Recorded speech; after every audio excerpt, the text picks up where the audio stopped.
YouTube capital G here. We got a good old-fashioned barn burner for you guys to check out. No infinite negates, none of that stupid cheese, none of them broken link monsters. Just two beefy mainly decks going at it and seeing who is the top dog. We got Dinosaurs at the bottom and Go Second Crusadia at the top. I'm pretty sure that this is a Go Second build of Crusadia because he's running some of the Crusadia spells and traps. The Go First builds don't ever run, like they don't run the field spell, they don't run any of the searchable cards that you get from Regulex, but I mean they're good cards regardless. Anyways, you guys will see an excellent duel. I've watched this duel, and anytime you guys send me duels that are like this, good interaction between respectable decks, it's most likely going to end up on the channel, almost always. Anyways, Dinosaurs are at first, and I mean, honestly, just looking at the opening hand, not sure it gets any better than this. I mean, yeah, you could say having two of these two cards plus,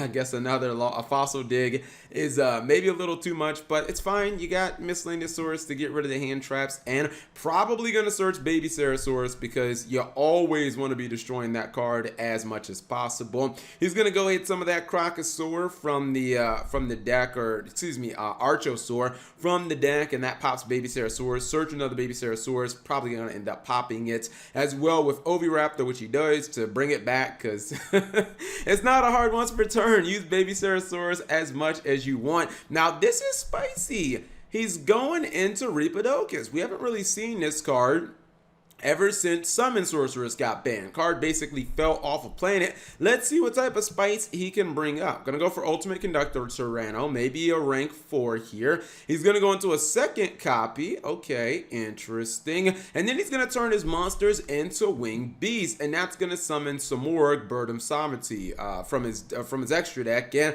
usually that means either Apex Avian or the Wind Barrier statue. In this case, he is gonna go for the Wind Barrier statue, and it looks like, you know, he pretty much got his opponent because this is an insanely strong play. Because if your opponent tries to attack over the barrier statue, you just Book of Moon their monsters with your with the Conductor Tyranno. You probably are gonna pop Miscellaneousaurus from your hand because it kind of floats from the graveyard. But check out what he's actually going to do, or what he top decks, I should say. Top decks to Gandaria. Gandarla. This is the perfect counter. Basically, if this was like any other kaiju, I'm pretty sure he like automatically loses the duel, gets the perfect win out, and then he goes for Linkuriboh. He also has the Reclusia to go after the Conductor Tyranno, but he does have the Miscellaneousaurus to protect him, so that kind of fizzles. Anyways, Conductor will use its effect, but he's like, nah, Cap, I'm gonna press on. You guys know when you're playing Crusadia, you always put the kaijus in the extra monster zone so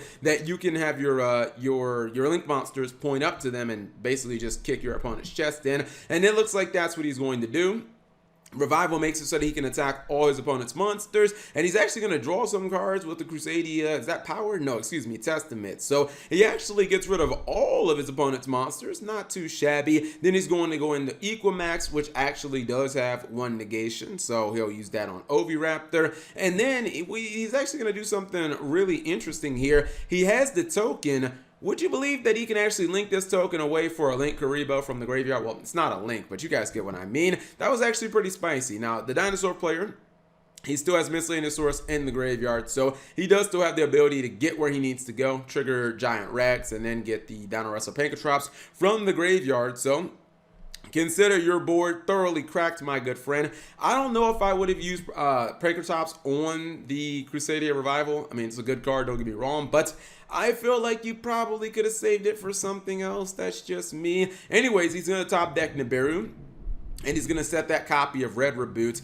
Now, dinosaurs are still going to be special summoning a lot, even in their second and third turns. So I think there's a good chance, especially when I'm using Baby Sarasaurus, that the Nibiru is going to be something that's online. It's going to pop the face down. But you special summon one too many times, my good friend, get Nibiru'd. And that means the board is cleared. Unfortunately, Nibiru is actually being debuffed here. It's not able to attack over the token because it's losing some of its attack value to the Lost World. Actually, I don't think that even with the 500, it would have been able to kill him, but whatever. He might put it in defense mode. Nope, gonna leave it in attack mode, and permanence is going to be set, and he's just going to take that down. Now it's looking like Crusadia is on the back foot. He's backpedaling. He's gonna set one of his hand traps, and his opponent's gonna top deck a hand trap. So now it's just a hand trap war. Can he get his top deck right? Yes, he gets Reclusia, and once he goes from Adius, his opponent's gonna impermanence, but the power of the red reboot, man. You cannot underestimate that card.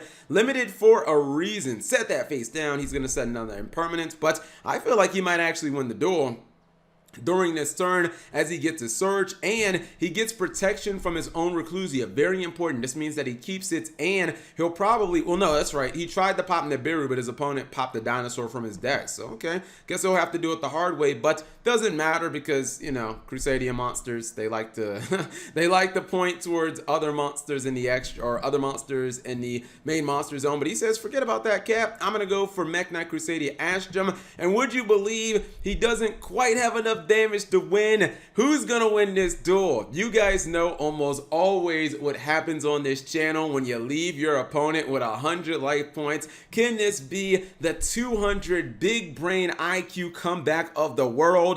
No, turns out not, because he top decked a monster that was, looks like another Ash Blossom, man. He's gonna get Kaiju. His opponent's not taking any chances, and then he just uses the Mech Knight Crusadia Avramax and simply attacks over it. This is like the first time that I've seen someone lose at 100 light points in a very long time in this channel. I mean, on this channel, because, you know, usually they almost always come back and win. Like in the anime, it's like a cursed number in Yu-Gi-Oh! Like, don't ever leave your opponent with 100 life points. It feels like if they have 100, they might as well have 10,000. But this time he was able to close it out. Anyways, hopefully you guys enjoyed that duel. If you did, give the video a thumbs up. Thank you guys for watching as always. Subscribe if you have not already, and turn on that notification bell for daily videos.